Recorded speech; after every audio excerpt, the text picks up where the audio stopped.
यह है कमोरता के जंगी बेड़े में शामिल होने की तस्वीरें। रक्षा मंत्री ने पूर्वी नौसेना कमांड के मुख्यालय विशाखापट्टनम में इस युद्धपोत को नेवी में शामिल किया। आईएनएस कमोरता की खासियत है पनडुब्बियों को टारगेट करने वाले टॉर्पेडो और रॉकेट लॉन्चर। ये जो है रॉकेट लॉन्चर्स है, दरअसल ये रॉकेट लॉन्चर्स लगे हुए हैं इस एंटी सबमरीन वॉरशिप में। ये देखिए ये लगे हुए हैं, आगे जो है गन लगी हुई, बड़ी गन जिसे तोप कहा जाता है, वो लगी हुई है, आगे लगी हुई है। वो सिर्फ और सिर्फ इसीलिए लगी हुई है। और जो टॉर्पेडोज हैं जो कि पनडुब्बियों के लिए खासतौर से बनाए जाते हैं, जो वेपन होता है सबमरीन के लिए, एंटी सबमरीन के लिए, वो इसके अंदर नीचे लगा हुआ है, इस शिप के अंदर लगा हुआ है, क्योंकि उसी से वो समुद्र के अंदर जाके जो है टॉर्पेडोज जो है टारगेट करती है सबमरीन को, तो वो अंदर लगे हुए हैं। और बाकी वेपनरी सिस्टम यहाँ पर लगा हुआ है इसका। और साथ ही इसका क्योंकि एंटी सबमरीन वॉरशिप है इस पर, तो एक हेलीकॉप्टर भी इस शिप पर, इस वॉरशिप पर, इस पर कभी भी लैंड कर सकता है और कभी भी टेक ऑफ कर सकता है। वो इसी के लिए होता है, सबमरीन को मार गिराने के लिए। अगर आप एंटी सबमरीन वॉरफेयर के बारे में अगर मैं आपसे बताऊं, जो कि ये एसडब्ल्यू कॉर्वेट जिसे हम कहते हैं, तो उस रोल के लिए इसमें हमारे पास प्राइमरली हमारे जो वेपन्स जो हैं वो इंडिजिनसली डेवलप्ड एलएनटी का डेवलप किया हुआ रॉकेट लॉन्चर्स है। हमारे पास हैवी वेट टॉर्पेडोज हैं।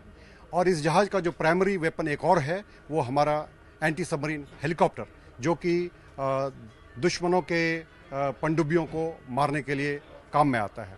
इसकी जो खास तौर से रडार्स और सेंसर्स हैं इसके, ये स्टेट ऑफ द आर्ट है, ये बताया जा रहा है। और इसमें जो खास तौर से जो रडार है वो देश में निर्मित रेवती रडार बनाया गया है, सेंसर्स लगाए गए हैं। और जो बो माउंटेड इसकी जो सोनार है वो इसके अंदर लगाए गए हैं, ताकि ये पनडुब्बी को किसी भी तरह से डिटेक्ट करके उसको मार गिराए। रेवती का मैं इतना बता सकता हूँ कि ये हिंदुस्तान में बनी है, भारत इलेक्ट्रॉनिक्स लिमिटेड ने बनाई है।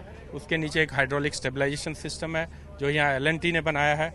ये हमारी इंडिजीनियस डेवलपमेंट ही पूरी है एक पब्लिक सेक्टर यूनिट और प्राइवेट इंडस्ट्रीज के साथ। आईएनएस कमोरता जो है पूरी तरह से देश में निर्मित है, 90% जो है ये भारत में बना है।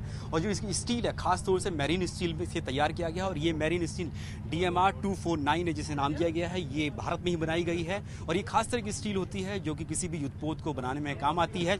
और जो खास बात है इस एंटी सबमरीन वॉरशिप की, यानी कि पनडुब्बी मारक युद्धपोत की, इसकी वो है सेंसर्स और इसके रडार्स हैं। क्योंकि ये बताया जा रहा है कि 200 किलोमीटर दूर अगर कोई पनडुब्बी भी है तो उसको भी ये डिटेक्ट कर लेती है, ट्रैक कर लेती है, और उसको ट्रैक करने के बाद उसको नेस्तनाबूद कर देती है। ये जो शिप है इसको दरअसल नेवी ने नाम दिया है P-28 प्रोजेक्ट। इस P-28 प्रोजेक्ट जिसकी जो लागत है करीब 8,000 करोड़ रुपए है।